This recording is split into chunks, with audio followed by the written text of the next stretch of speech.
Now the second expression that is very specific for gases mainly, that is specific for gaseous phase reactions, that's Kp. All right. So for a gaseous phase reaction, you can write Kc, but if you want to go to the specific constant that is used for gases only, that equilibrium constant, which is only used for gaseous phase reactions, that's our Kp. So let's define it as equilibrium constant for gases, or let's say gaseous phase reactions. That is known as Kp. All right. And before we go any further, there are two terms relating to mixtures of gases that you need to be familiar with. All right. And the first term out of those, I'm not doing anything about Kp right now. I just told you that Kp is for a gaseous phase reaction. You can write that for gaseous phase reactions. All right. But before we go on to Kp, we need to learn a few terms that will be used in Kp. All right. And that the first term that I will use over here is known as a mole fraction.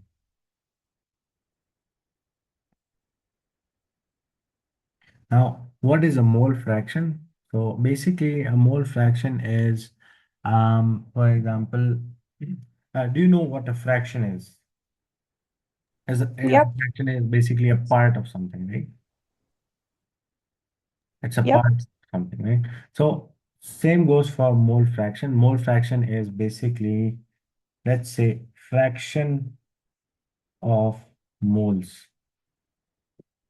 All right. So fraction of moles would be known as mole fraction. And if you like, if we do this by an example, that would be for gases basically.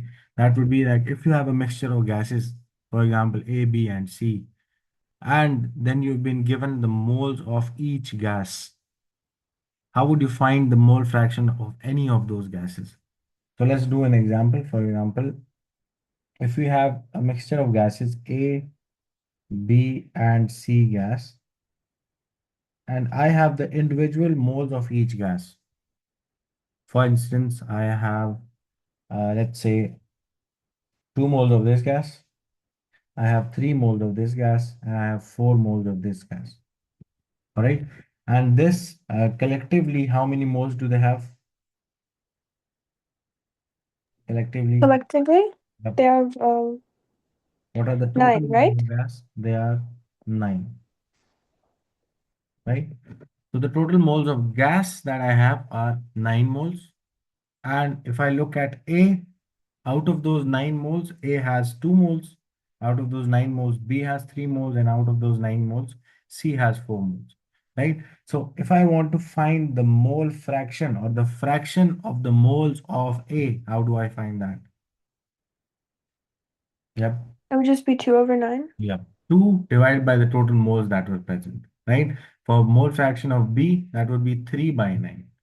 For mole fraction of C, that would be 4 by 9, right? Whatever the moles of C divided by the total number of moles that were actually present over there. Clear, right? Now, the symbol for mole fraction that we use is X. So XA would be the mole fraction of A, and XB would be the mole fraction of B, and XC would be the mole fraction of C. Now, in order to find the mole fraction of, let's say, A, what would be the symbol? That would be XA. And what would this be equal to? How would you find that? You would find that by the moles of A divided by total moles of gases. So moles of A gas divided by the total moles of gases, right? And same goes for what about mole fraction of B, XB? That would be the moles of B gas divided by total moles of gas. And what about C? That would be XC is equal to moles of C gas divided by the total moles of all gases, right? So in order to calculate this, I would So like moles of A in the container are 2. These are the moles of A gas divided by the total moles of gas in the container are 2 plus 3 plus 4, that is 9 moles. So 2 by 9. This is the mole fraction of A. And for mole fraction of B, that would be 3 by 9. And for mole fraction of C, that would be 4 moles of C divided by the total 9 moles of gases that were present over there. Clear? So Yep. this is the first term that we need to know.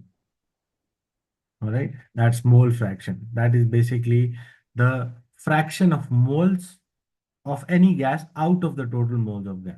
You can express that as a fraction, or you could further solve this fraction and take out the decimal forms. All right, a decimal is also a fraction out of 1.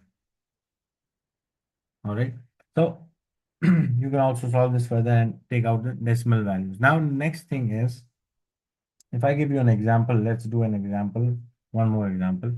For example,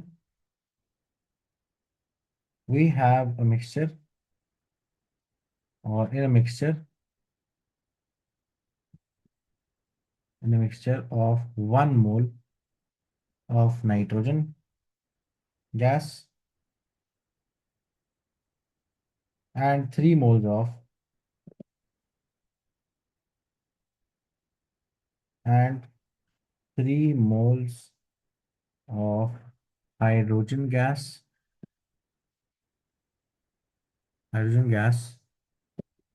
The mole fraction of nitrogen would be what, and the mole fraction of hydrogen would be what? Yep, It would be 1/4 for N2, and for exactly. H2, So it would be 3/4. first you check out how many total moles are present. What are the total moles over here? There's 4. 4 moles of gas, 1 mole of this gas and 3 moles of this gas. Now, out of these 4 moles, how much is nitrogen? 3 mole is nitrogen and 1 mole is hydrogen. So now I can find out the fractions, mole fraction. So for nitrogen gas, it's 3 moles out of the 4 moles of gas. And for hydrogen gas, it is 1 mole out of the 4 moles of gas that were present inside the container, right? And in decimal form, this would be 0.75 and this would be 0.25. Is that clear? Is mole fraction clear? Yep. All right. The next term that we need to know is known as partial pressure.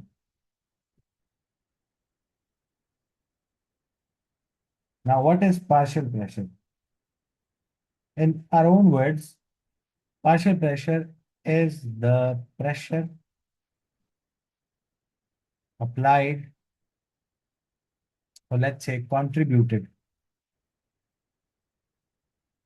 by a single gas in a mixture of gases. In a mixture of gases. Or we could also say it is the individual pressure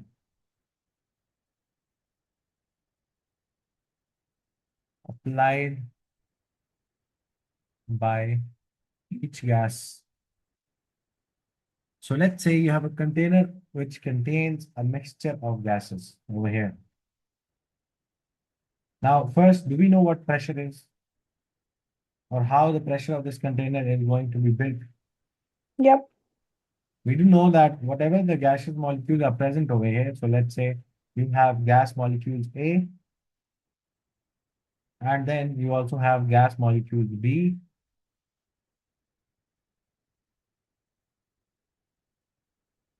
Now, these are the gases that are present inside this container. Now, we do know that how is the pressure of this container going to be built up? By the force that is going to be applied on the walls of the container by these molecules when they collide with the container, right? That's how pressure is going to be built up inside this container, right? And this whole container has a total pressure.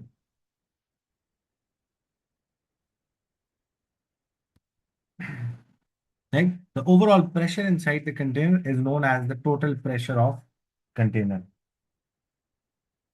That is due to all the gases collectively combined, whatever the pressure they're applying, the collective or the all the gases that the pressure each individual gas was applying, if you sum all that up, you get the total pressure, right? Now, if I ask you about what was the pressure applied by the blue gas, then what is the name for that pressure? Just by the blue Yeah. gas, By the pressure, just by the blue gas. If I talk about just the blue gas, what would I call this pressure? the partial pressure, Yeah, I'll call it the partial pressure, all right, or the individual pressure of blue gas, right? And same goes for the yellow gas. It will have its own partial pressure. So basically, this total pressure over here is the sum of the partial pressures of the individual gases inside the container. All right. yep, So this total pressure is basically built up by the pressure applied by the blue gas plus the pressure being applied by A gas. And when you sum this up, you get the total pressure of container. Very clear? So yep, this symbol P represents partial pressure over here. So P symbol represents partial pressure. So partial pressure of blue gas plus partial pressure of A gas would be equal to the total pressure inside the container. All right. So the total pressure is always the sum of the partial pressures of each gas inside the container. So this is a very important equation that you need to remember. And if there were three gases, you just keep on summing the partial pressures altogether. Okay. yep, Now, how do I calculate a partial pressure for a gas? I know the total pressure. I need to find the partial pressure. First, we need to know what is partial pressure related to. All right. This is the first relationship that you need to be very familiar with, that the total pressure inside a container would be the sum of partial pressure of all the gases inside the container. So let's write this point. This was the first important point, and that is total pressure of gas inside a container is always equal to the sum of partial pressure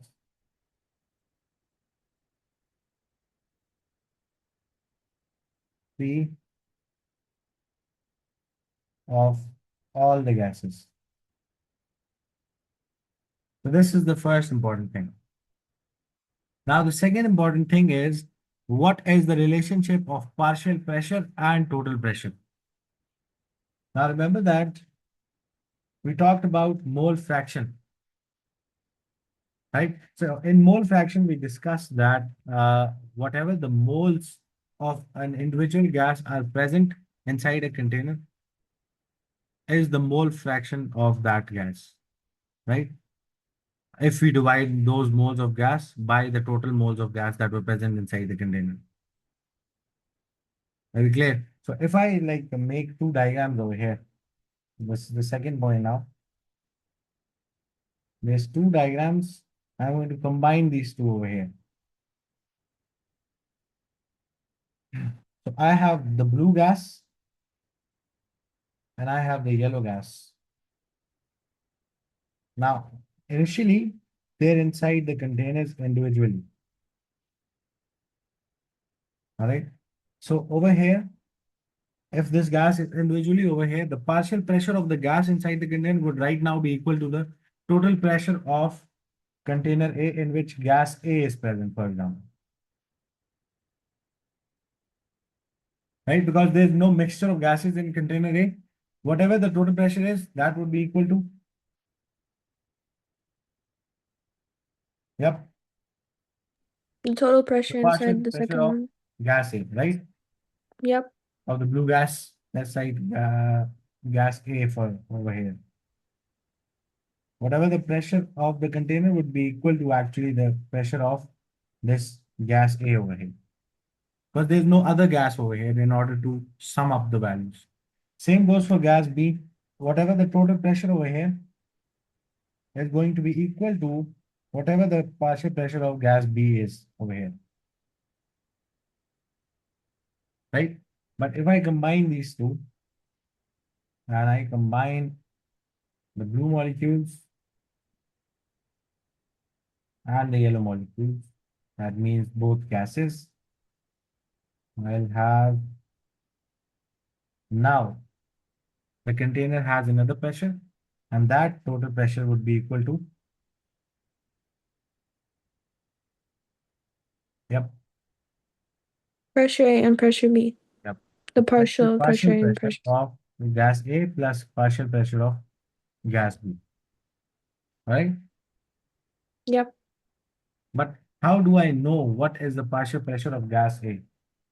Partial pressure is directly related to concentration of a gas, all right? Or you could say that partial pressure is directly related to the moles of gas present inside the container. Now let's go back to something we discussed before this in equilibrium or Le Chatelier's principle. If you have a container A, for example, and you have these many moles of gas or the concentration of gas over here is this much, and you have a B container in which concentration of gas is less than concentration of gas in B, where do you think is the pressure higher? A. Yeah, in A because you have more gas, so more pressure, right? And in container B, you have less gas, so you have less pressure, right? Yep. All right. So can I say in container A, I have more gas moles or more gas concentration? Can I say that? In A. Yep. I have Yep. more concentration of gas or more moles of gas inside a specific Yes. volume. And can I say I have less moles of gas in the container B? Yep. Yep, I can say that. Less gas moles over here or concentration of gas over here, right? So basically, what's the relationship between pressure and the moles of gas? Is it directly proportional or inversely proportional? Directly. Directly proportional, right? So directly proportional. So pressure is directly proportional to the moles of gas, or you could also write, since the volume of the container is also present over here, you could say pressure is directly proportional to concentration of gas, which again is moles upon volume, right? So basically the relationship is that pressure is directly proportional to the moles of gas. Whatever the moles of gas will be present inside the container, the pressure of gas would be corresponding to that. If you have more moles of gas, more pressure will be inside the container.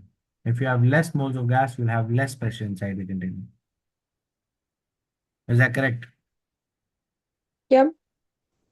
So how do I relate moles with the partial pressure of a gas?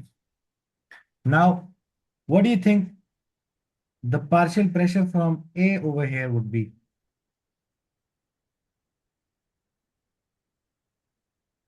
Yep. Try to link the mole fraction over here. Do you mean as in more or less? No, not more and less. Yes, we can say that since A has more moles over here, because I've made more dots for A would have more partial pressure compared to B, right? Wouldn't it be B has more because B has more dots? Yeah, B. B has more dots, so B would have more partial pressure, right? And the blue dots of gas A, they have less moles, so they have less partial pressure, right? But how do you relate these two? You relate them with your mole fraction, and that first let's write the equation. This is the second most equation important equation, that is partial pressure of any gas, for example, gas A, would be equal to the mole fraction of the gas,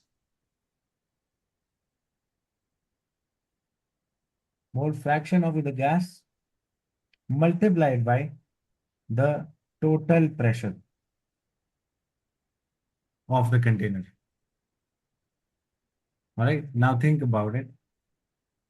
Whatever the total pressure inside this container is being built up, it's being built up by the moles of two gases. Now, what are the moles of the gas A, for example, in this container? That is basically related to the mole fraction. Or let's say, what is the fraction of gas moles of A inside this container? That would be known as its mole fraction. And that fraction of moles, how much pressure out of the total pressure is that fraction of moles of A applying over here? Same goes for B. Whatever the fraction of moles are present over here for B, those are the moles responsible for creating the partial pressure of B out of the total pressure, right? So partial pressure of any gas would be equal to the fraction of the moles of gas that were present in the container out of the total moles, right? And that fraction out of the total pressure, how much pressure is that creating? That fraction of moles of a specific gas. All right. Yep. All right. So this is the second relationship that is very important, and that is for partial pressure of any gas. So I can write that PA is equal to, what's the symbol for mole fraction? That is XA multiplied by whatever the total pressure of the container is, and that is PT.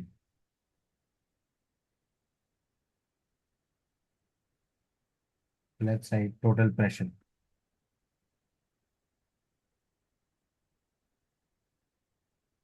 Clear? Now memorize these two relationships.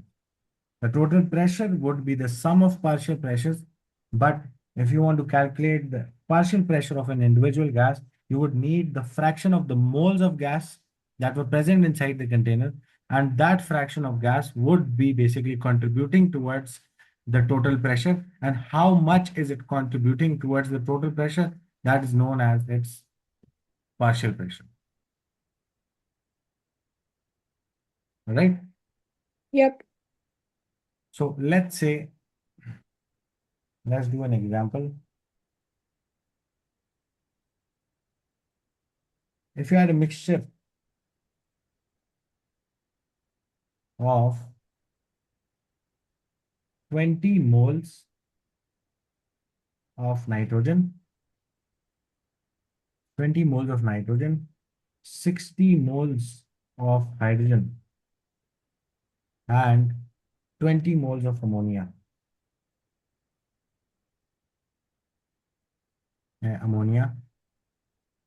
The total pressure is, let's say the total pressure is over here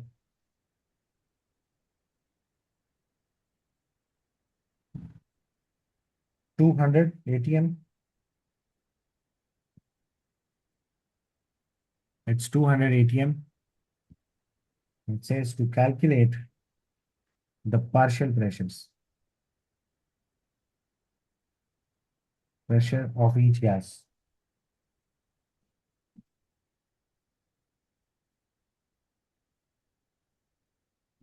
All right. Yep.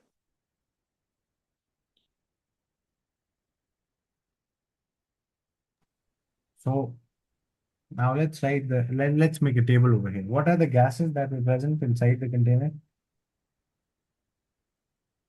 There's nitrogen, there's hydrogen, and there's ammonia NH3, right? I want to find out the mole fraction and then the partial pressures. Now let's go back onto the two relationships. What is the first relationship of total pressure and partial pressure? That total pressure would be equal to, yep, The total pressure of this mixture would be equal to the partial pressure of nitrogen plus the partial pressure of hydrogen and the partial pressure of So ammonia, 100. right? So the total pressure would be, let's make the expression first. Partial pressure of hydrogen, partial pressure of nitrogen, and partial pressure of NH3. The sum of all these partial pressures. So the total pressure over here was 200. The total pressure was 200 atm, right? Total pressure over here. Can you hear me? Yep. Yeah. So you had 200 atm, that was the total pressure. Now, how is this 200 atm made? It is made by hydrogen's partial pressure, it is made by nitrogen's partial pressure, and ammonia's partial pressure. Whatever their partial pressures are, the sum of their partial pressure is coming out to be 200 atm. That is our total pressure inside the container, right? So I need this right now. And what am I being asked to calculate? I've been asked to calculate the individual partial pressures of each gas. And how do I calculate partial pressure for hydrogen gas, or partial pressure of nitrogen gas, or partial pressure of NH3 gas? How do I calculate that? What's the relationship of partial pressure? Yep, we just did it. It's the mole fraction of hydrogen multiplied by total pressure of the container, right? It's the mole fraction of nitrogen multiplied by the total pressure. And same goes for NH3. It's the mole fraction of NH3 multiplied by the total pressure of the container.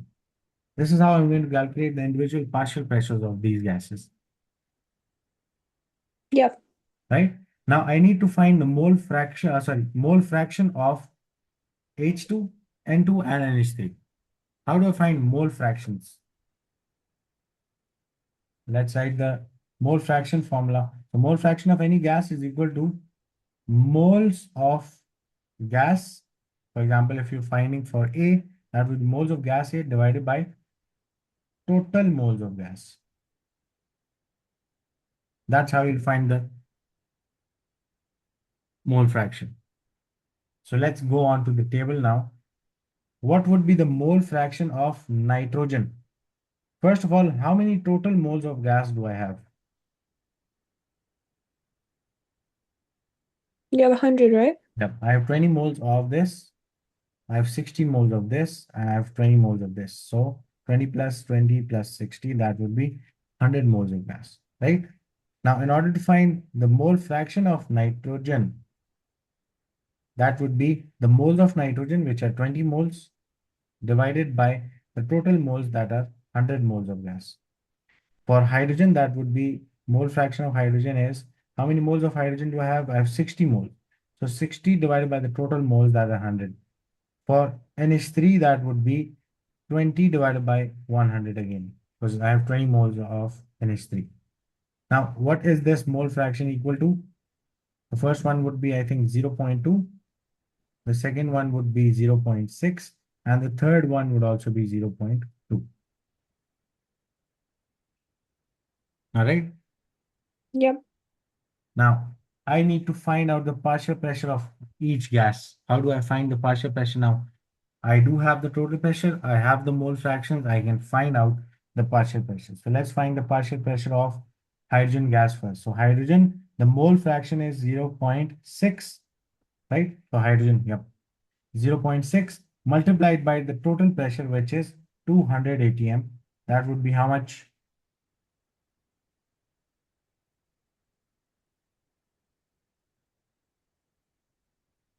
That would be 120. That is 120 atm. This is the individual pressure of the hydrogen gas that is just by the hydrogen gas inside the container. All right. And what about the second one, nitrogen? That's 0.2 into 200. I think that's 40. 40. Yep. So 40 atm, and the same goes for the other gas, right? For NH3. Yep. It's also giving 40 atm. There's a very important thing over here. These gases are different gases. They have different masses. They have different size molecules, but still they're giving the same partial pressure. Why? For N2 and NH3, Yep. because they have the same amount of the total and the same amount of the partial pressure. Yeah. Why do they have the same amount of partial pressure if they're two different gases? Because the same amount of moles. Yeah, because they have the same amount of moles, and pressure is only dependent upon the moles of gas or the concentration of gas, right? It's not dependent upon what gas you have. What pressure looks at is only the amount of gas you have. That means the moles of gas that you have. So any two different gases that are completely different from each other can have the same partial pressure as long as they have the same moles of gas, right? Did we, in the formula of partial pressure, anywhere mention the nature of gas or the size of the gas or the mass of the gas? Did we do that in the partial pressure formula? Yep. No, no, the size and the mass of the gas. Did we mention that over here? What's the No, no. relationship of partial pressure? It's only related to the mole fraction that is related to the moles of that gas. So Yep. as long as you have the same moles of gas, you'll have the same partial pressure because pressure or partial pressure is only related to the moles of gas, not anything else.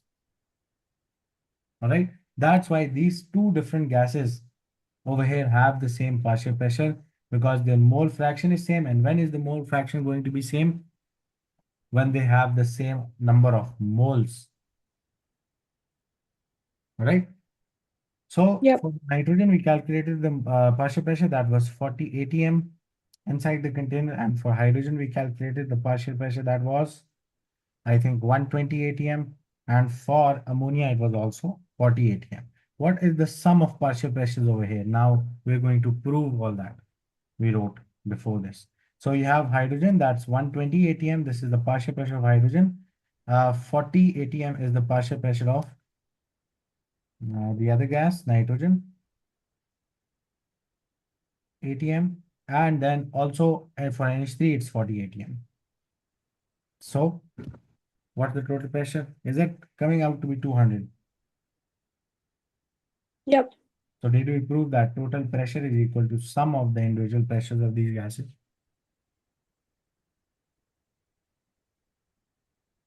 Yes, it is. Now remember that for pressure you can use 2 units. Pressure can be measured in 2 units that are included. So let's just write units of pressure over here. You can either use the ATM unit, all right?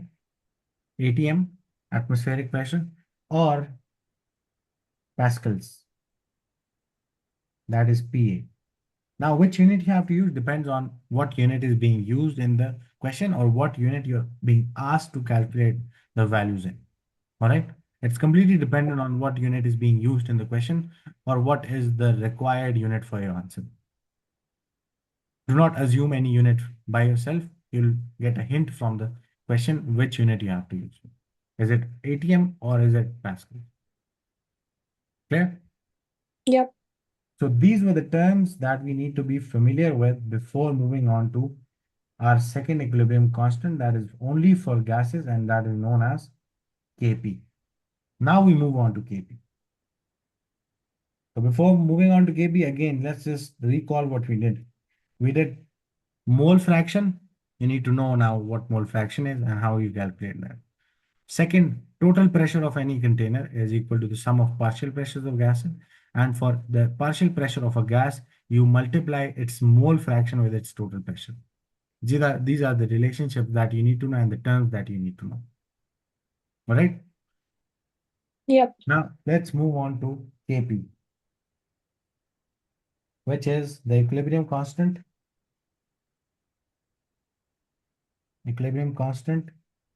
for gases only. All right. Now do know that we can write Kc expression for gases also.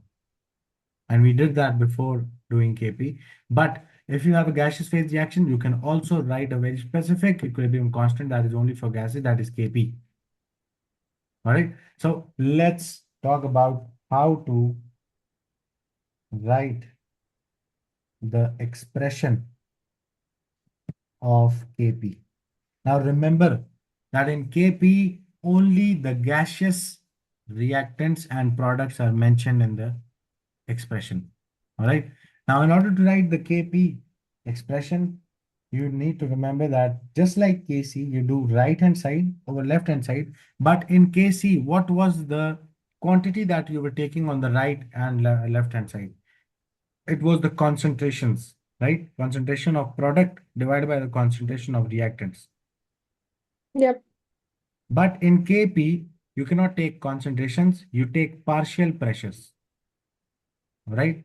So the first mistake that students do over here, they put square brackets over there. There's no square brackets in Kp expression, all right? There's partial pressure inside Kp expression. So you'll write partial pressure of the right. For Kp expression, we mentioned the partial pressure instead of the concentrations over here.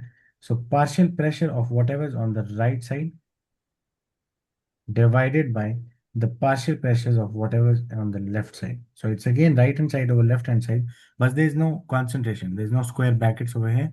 There's only partial pressure over here. And remember that just like we used to put the power or the molar coefficients as the power of concentration over there, we'll put the molar coefficients as the power of partial pressure over here.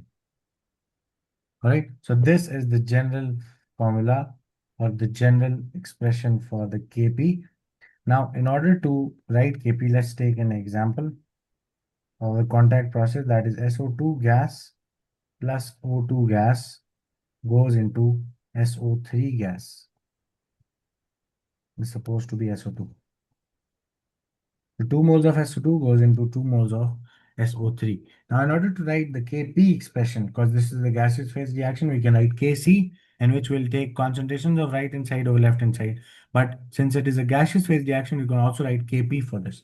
So Kp would be the partial pressure of whatever is on the right hand side. So partial pressure of SO3 to the power what?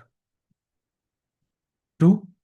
Whatever is the mole fraction, that will become the power of partial pressure divided by partial pressure of the left hand side, that is partial pressure of SO2 to the power 2, and multiplied by the partial pressure of O2 gas to the power what? 1. This would be the expression of Kp.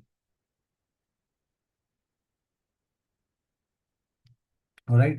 And remember that a note, we do not mention any solids or liquids or aqueous substance in Kp. Just like in Kc, we never mentioned solids. We only mentioned the gaseous phase, liquid phase, or aqueous phase. Just like that, over here also, you will only mention the gaseous phase reactants, not the other reactants. All right? Because it's Yep. only for gases.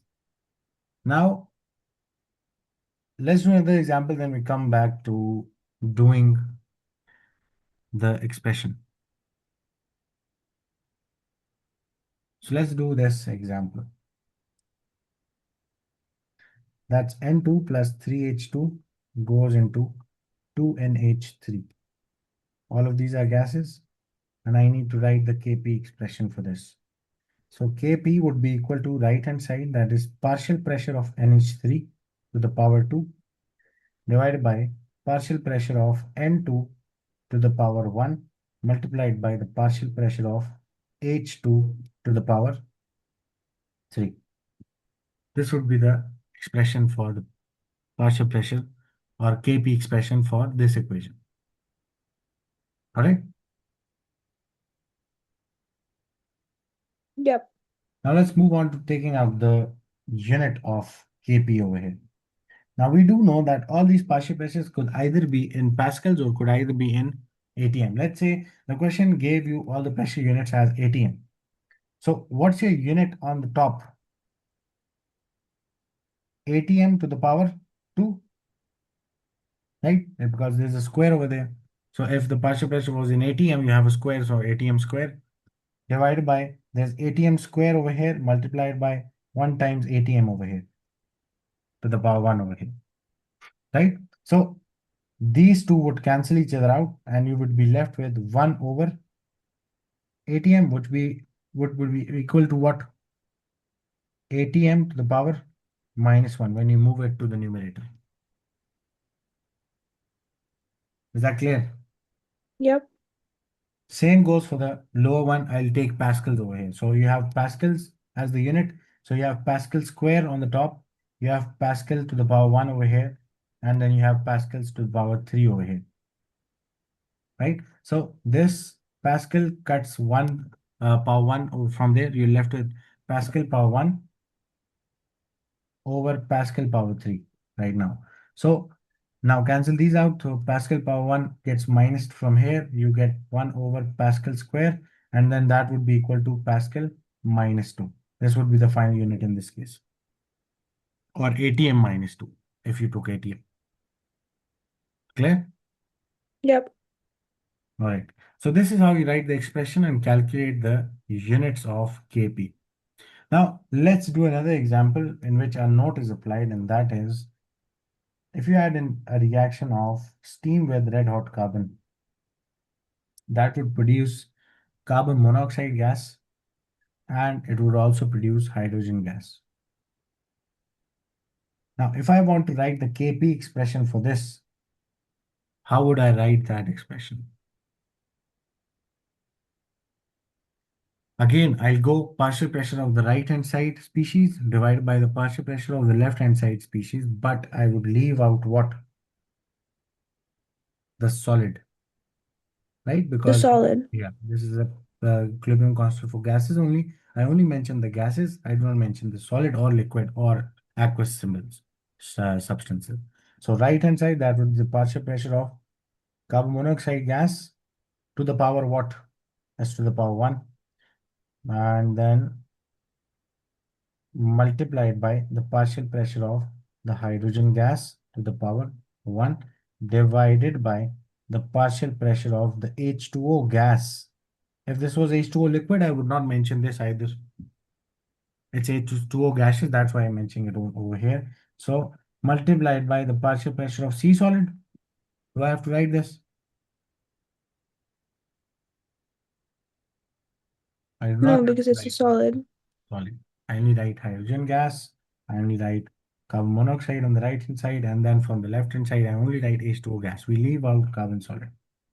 All right. So that's where our note was applied that we do not mention any solids or liquids substances in Kp expression. But if this was Kc, we would leave out the solid and write the Kc expression.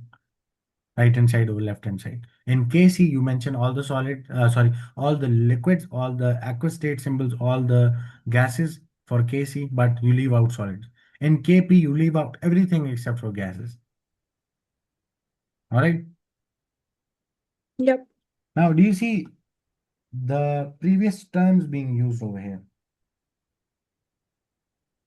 For example, if you want to calculate this Kp, what would you need in order to calculate Kp? You would need partial pressure of carbon monoxide gas, right? You would need the value of partial Yep. pressure of hydrogen. You would need the value of partial pressure of steam, right? And we do know how to calculate partial pressure, and that is the mole fraction of CO multiplied by whatever the total pressure of container is. For hydrogen, it would be mole fraction of hydrogen multiplied by the total pressure of the container. And then for H2O gases, that would be partial pressure of H2O gases multiplied, mole fraction of H2O gases multiplied by the total pressure of mole over here, right? So this way we can calculate these partial pressures and then put them inside the expression to calculate the value of equilibrium constant Kp, right? Yep. And most probably you will be given the total pressure in the question. If you're not given that, then you need to basically figure that out by using the data in the question. But in order to now calculate these partial pressures, I needed their mole fractions and the total pressure. Let's say the total pressure was given in the question. How do I find the mole fraction? So I know the mole fraction formula also. Mole fraction of any gas is equal to mole of that gas divided by total moles of gas. Right? Yep. So these are the calculations that I'm going to need to make. I'm going to need to find the mole fractions of each gas.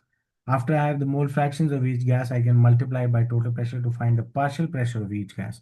After I have the partial pressure of each gas, I can insert those partial pressures in the Kp expression in the respective spaces, and then I can solve to calculate the value of Kp, and then without the unit it's nothing, so I need to find the unit also. I have the Pascal over here, Pascal power 1 over here, into Pascal power 1 over here, and that's Pascal power 1 over here. What's the final unit for Kp in this case? It's Pascal Pascal. power 1. Yep.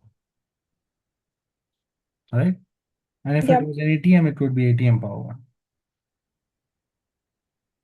Okay. Yep. So these are all the concepts behind Kp. The next thing that we have to do is questions related to Kp.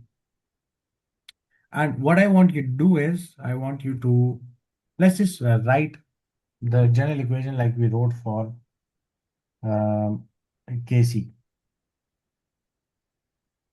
Now we do know we have to write down the partial pressures, but let's take an example, A, small b, small c, and then small d. How would you write the partial Kp expression for this? It would be Kp is equal to the right hand side gaseous, right? So partial pressure of C gas to the power what? Whatever its C. molar coefficient, we put that in the power. Multiplied by the partial pressure of D gas to the power small d divided by the partial pressure of left hand side, that is A gas to the power A, and the partial pressure of B gas to the power small b. Right? This is our expression.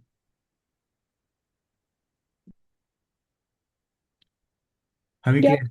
Yeah. Yep. So this was all the concepts behind Kp. Now what we need to do is we need to do the questions. Just like in Kc, we had specific types of questions. Similarly, in Kp, you'll also have very specific type of questions. But let's recall, you need Kp, right? In order to calculate Kp, you need its expression. So you should have Kp expression. Now, in this expression, you need to insert what of each gas, partial pressures of each gas, right? Now, let's recall what were the relationship. I do know that total pressure inside a container is the partial pressure of sum of partial pressure of all gases, right? This is the first relationship I know. Then I also know that to calculate the partial pressure of any gas, I would have to have the mole fraction of that gas, and I'll need to multiply it by the total pressure,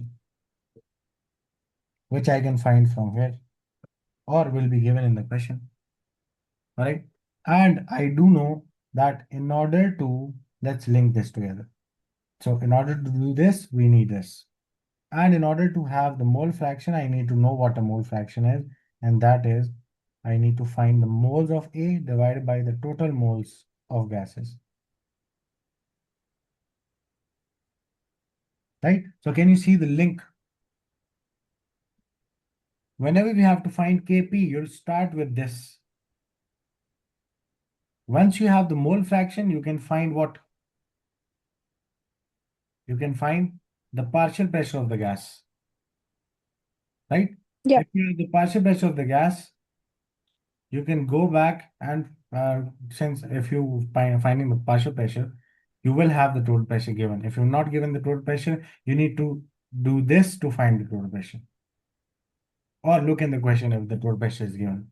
But once you have the partial pressure of the gas, where do you have to insert that? In the expression, and you'll get what? You'll get Kp. So these are the few things that are involved over here. Clear? Yep. And remember that there are no brackets in the Kp expression. all right? Even if you're feeling like putting brackets, never use square brackets in KP, all right?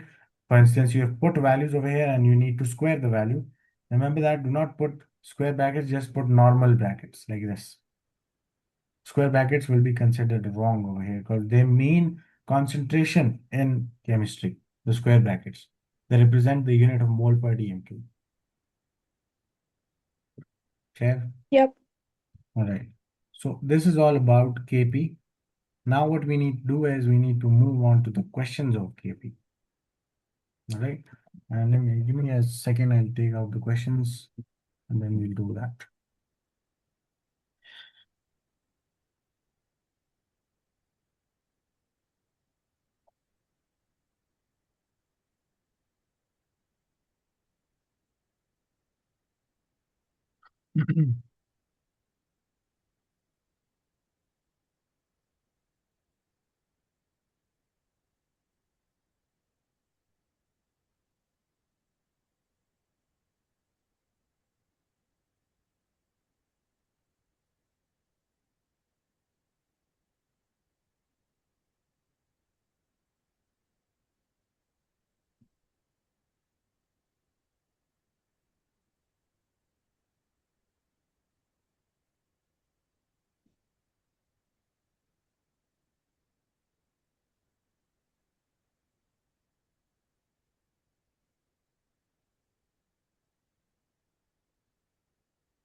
All right.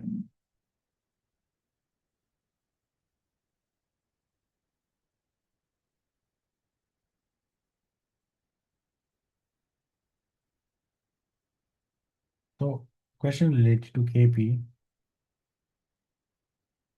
The question says when one mole of PCl5 was heated in a container, in a closed container, let's say closed container, because without a closed container, what would not happen in a reversible reaction? A reversible reaction would not happen, right? If the container is not sealed or the container is not closed. That was the first condition for a reversible reaction to happen. And if the container is closed, then this reversible reaction will go on to establish equilibrium. In a closed container, the equilibrium pressure was found to be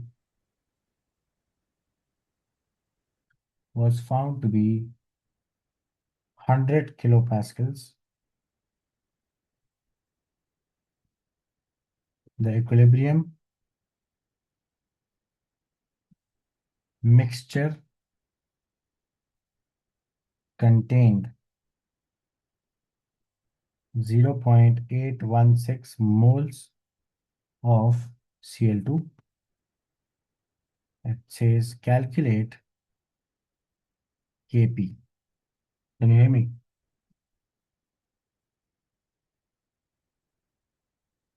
Yeah, I can. Yeah.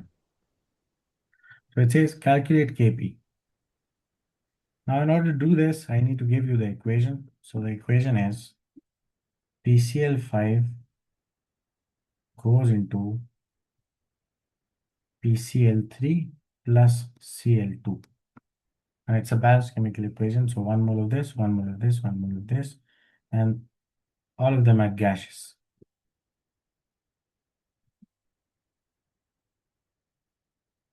Now let's make a container in which we close PCl5. What type of reaction is this, by the way?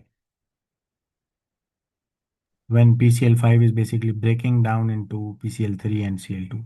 What would you call this? We'll call this a Decomposition. decomposition. Yeah, a decomposition reaction. Right, now we need to solve this question. So it says when 1 mole of PCl5 was heated in a closed container. So initially, what do you have inside your container? You have PCl5, right? You've closed that inside the container.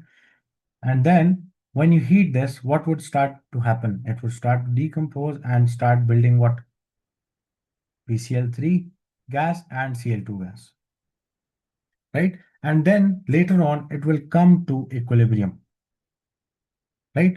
And it says that the equilibrium pressure was found to be 100 kilopascals. What pressure have you been given in the question? If it says equilibrium pressure, the examiner over here means that the pressure of the container at equilibrium, right? So what type of pressure have you been given? Should I call this partial pressure of a gas or something, or should I call this the total pressure of the container? The total pressure. Yeah, this is the total pressure, and the total pressure is 100 kilopascals. Now, if I've been given the total pressure, I can make a relationship. It doesn't matter if you have to use it or not, I'll make a relationship that the total pressure of this container would be calculated how? Or how is this total 100 kilopascals coming about? It is basically the sum of all these gases inside the container, right? Their partial pressures. So I can make the relationship of total pressure as the partial pressure of PCl5, whatever it is, the partial pressure of Cl3, and the partial pressure of Cl2 that are present inside this container at equilibrium, right? So this was the first relationship. Now it doesn't matter if I have to use it or not, I'll just write it for myself. All right? Yep. Okay.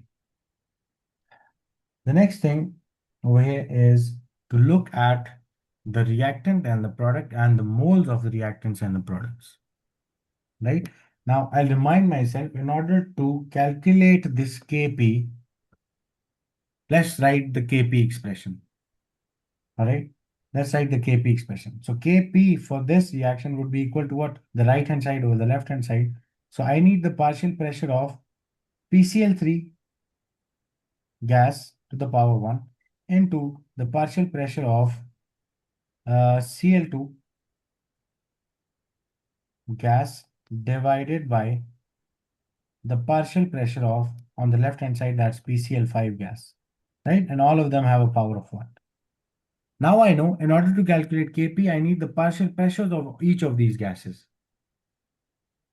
Is that correct? Yep.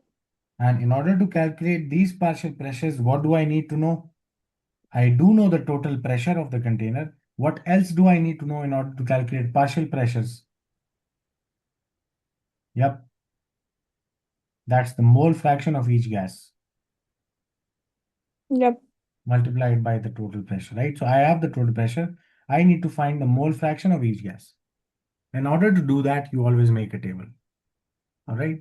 And in that table, you'll get to everything that you want, but initially you'll make a table. So I'll write the equation again, PCl5 decomposed into PCl3 plus Cl2, right?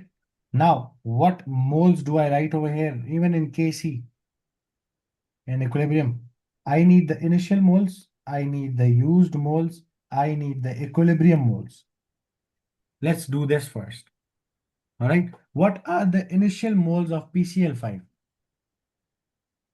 Are there any initial moles of PCl5 inside the container?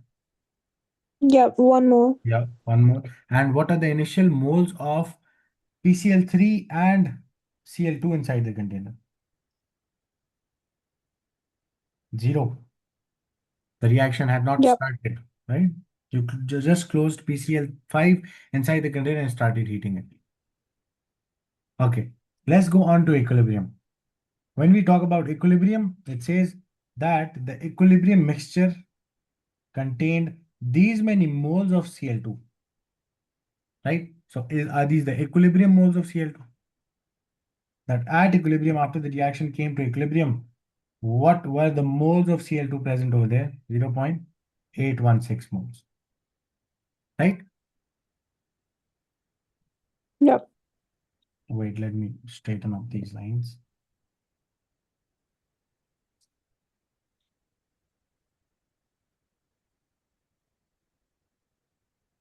Okay, so I have 0.816 moles of Cl2 at equilibrium. Can you tell me how many of them were formed during this reaction for Cl2?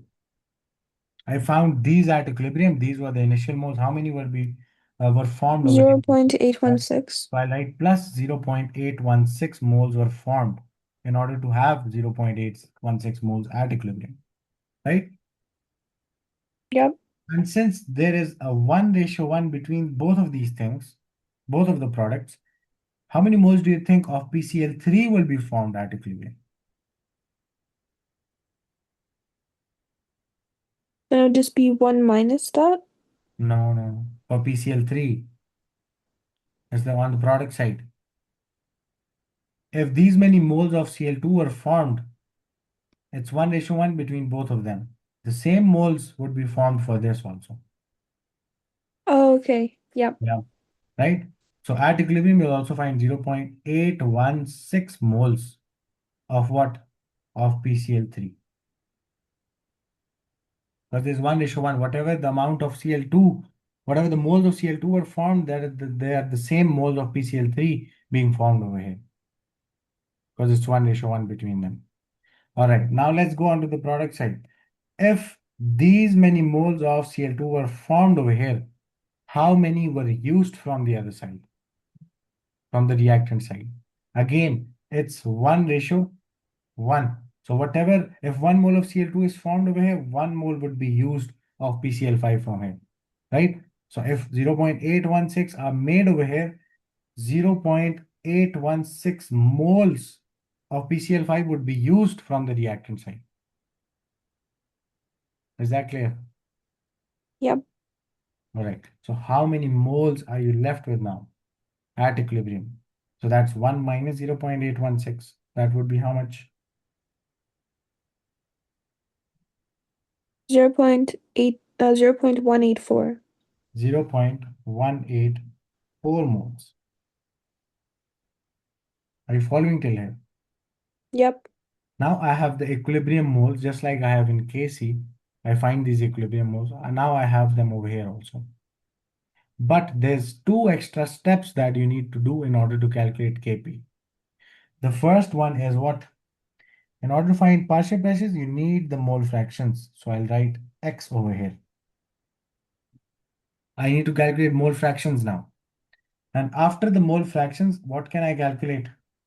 I can calculate the partial pressure of each of these gases. So I'll write partial pressure of gas. All right. XA and partial pressure of the gas, for example. So in order to calculate the mole fraction, now remember, this is an equilibrium constant. Always look at the equilibrium moles now. What are the moles if I want to calculate the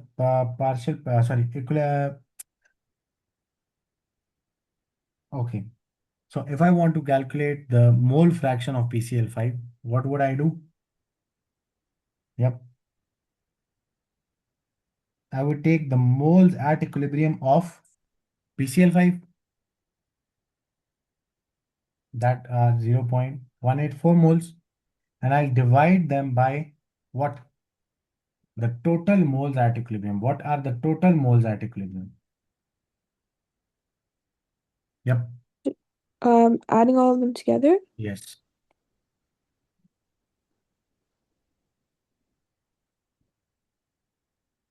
I'm getting 1.816. That would be 1 point. So the sum of these is 1.816, right? So divided by 1.816 would give me the mole fraction of this. Same goes for PCl3 also. In order to find the mole fraction of PCl3, I need to divide 0.816 divided by the total moles at equilibrium of the gas.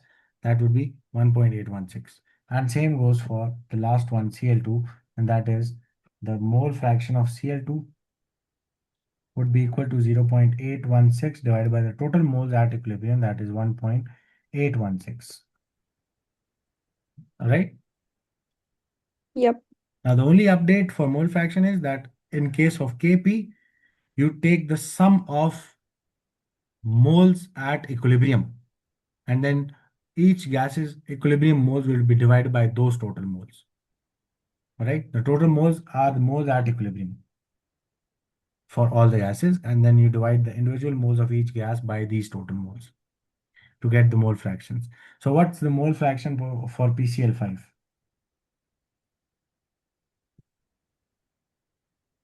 Yep. What's the answer for this?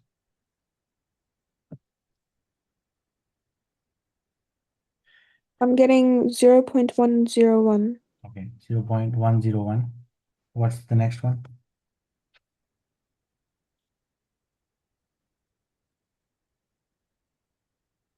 0.449. 0.449. And what's the next one? 0.449. Right? Yep. Now, a trick to see or a counter check to see if you have calculated the correct mole fraction values, you'll see that the sum of mole fractions would always be equal to 1. All right? Sum of mole fractions should always be equal to 1. All right. And that is the way you'll counter check if you've calculated the correct mole fraction. So add up all these together. What do you get?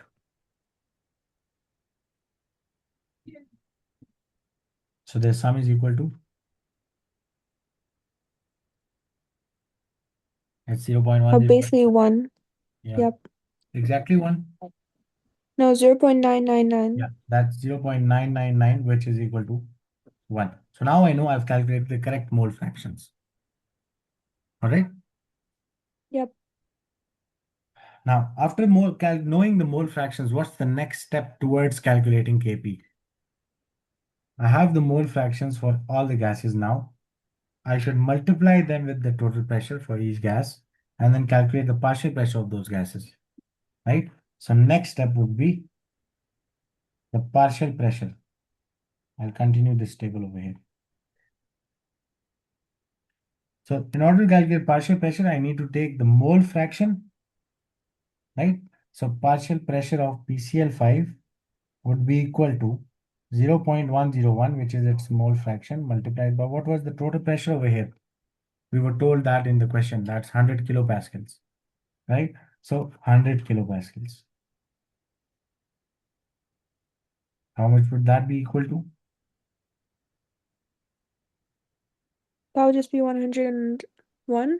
No, 110.1. Sorry, 10.1 or 101? 10.1. 1, 2, yeah, 10.1 kilopascals, right? I have the Yep. partial pressure for this now, PCl5. What about the next one? The partial pressure of PCl3. That would be equal to the mole fraction multiplied by the total pressure, that is 0.449. What's the total pressure? That's 100 kilopascals. And that would be how much? 44.9.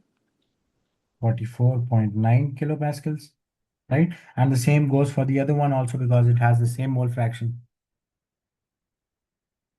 right? For Yep. Cl2, partial pressure of Cl2 would also be equal to the same 0.449, 0.449 multiplied by 100 kilopascals. So that would also be 44.9 kilopascals. Now I have the partial pressures of each of the gases.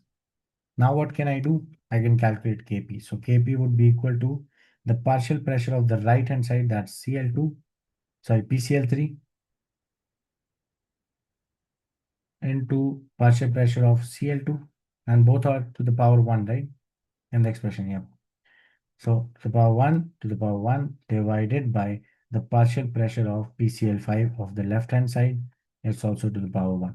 Now, do I have the partial pressure of all these gases? I do. I can insert them over here. So Kp would be equal to, what's the partial pressure of PCl3? That's 44.9 to the power 1 into What's the partial pressure of Cl2? That's 44.9 to the power 1. And what's for PCl5? That is 10.1 kilopascals, right? 10.1 to the power 1. Now calculate the value of Kp from here. 44.9 into 44.9. I'm getting 199.6. So 199.6. What would be the unit of Kp? Now remember, what was the unit of pressure in this question? Yep. I What was the pressure unit? kPa. Yeah, kilopascals, right? Yep. So we have kilopascals for this value, we have kilopascals for this value, and we have a kilopascals for this value, right? Two of them cancel out with each other. We're left with only kilopascals, right? So this would be 199.6 kilopascals, or in pascals, if you want to convert this into pascals, what is the prefix of kilo? Yep, it's 10 raised to the power 3. So it's either 199.6 kilopascals or 199.6 into 10 raised to the power 3 pascals. All right, kilo is 10 raised to the power 3. That means kilo is 1000. Clear? Yep. So it's the same as basically Kc, but you need to calculate extra things. After these equilibrium modes, you need to find the mole fraction and the partial pressures. And once you have the partial pressures, insert them into Kp expression and then calculate the value of Kp.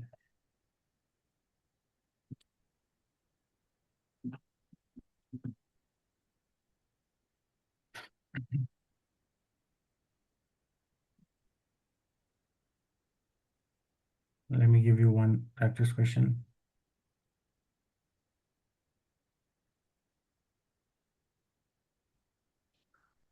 So another question says 2 moles of SO2 and 1 mole of O2 were mixed in the presence of V2O5, which is the catalyst basically, mixed in the presence of V2O5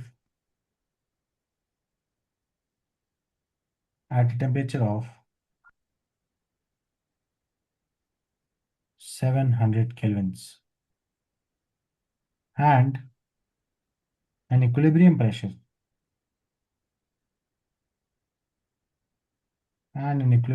of 7.84, an equilibrium pressure of 7.84 atm. Now what's the unit for pressure over here? ATM. Yeah. So it says at equilibrium, 1.96 moles of SO3 were found to be present. It says calculate Kp.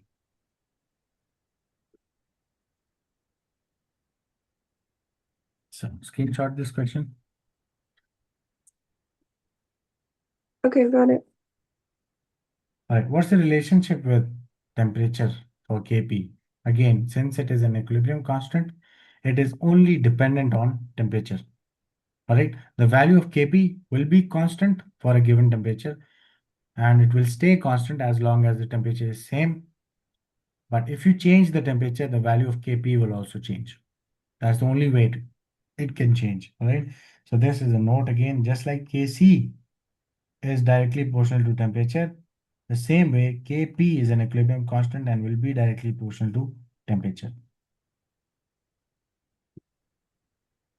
Are we clear? Yep. All right.